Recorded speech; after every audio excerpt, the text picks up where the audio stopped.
Vean esto.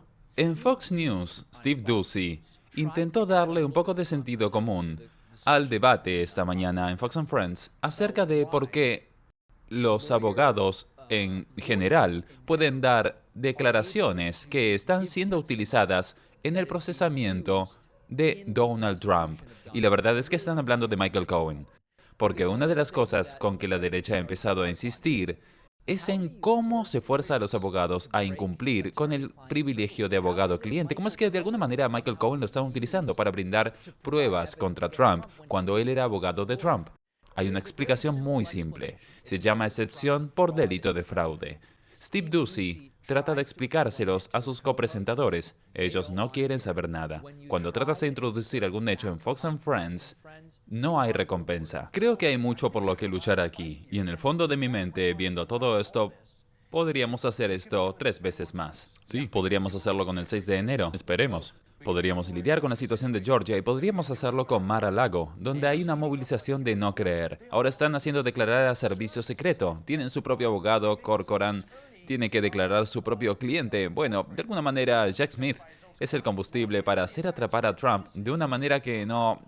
No puedo creer que la gente no esté desafiando todo esto y diciendo, a pesar de que no me gusta Trump, ¿Qué está sucediendo aquí? por lo que hablamos acerca de la excepción por delito de fraude. Si recibes, por ejemplo, asesoramiento legal durante la ejecución de un delito, Eso nunca sucede. sucede más seguido de lo que crees. El privilegio de abogado-cliente se va al diablo. En cuanto al servicio secreto, ¿Cuántas veces ha sucedido? No es necesario. bien, 2 argumentos. Primero, están ignorando la excepción por delito de fraude. Luego, Brian Kilmeade dice, bueno, ¿cuántas veces ha sucedido realmente? Vamos a analizar esos puntos en un momento. ¿Se puede hacer que el servicio secreto se dé vuelta? Solo digo lo que dice la ley, eso dice. Un uso poco frecuente de la ley. Bueno, lo usaron una vez. Yo lo creo.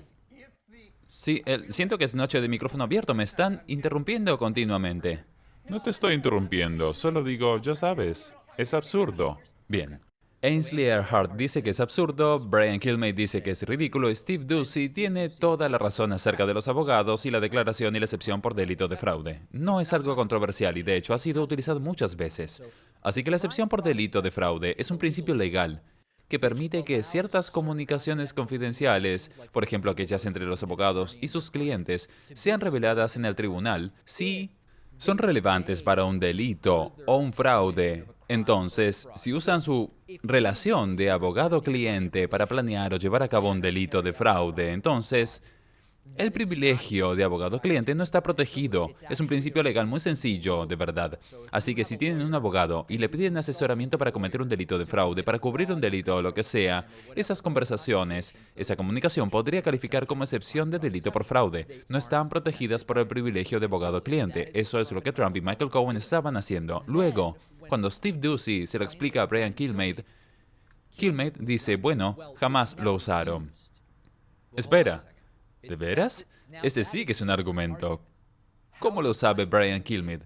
Hace tantas coberturas de juicios como para saber si lo hacen o no lo hacen, y la respuesta es que, por supuesto que no.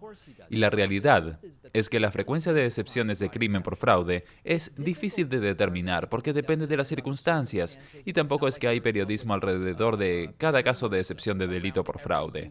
La mayoría de los casos que van al tribunal no tienen cobertura en los medios como para determinar la frecuencia del uso de la excepción de delito por fraude.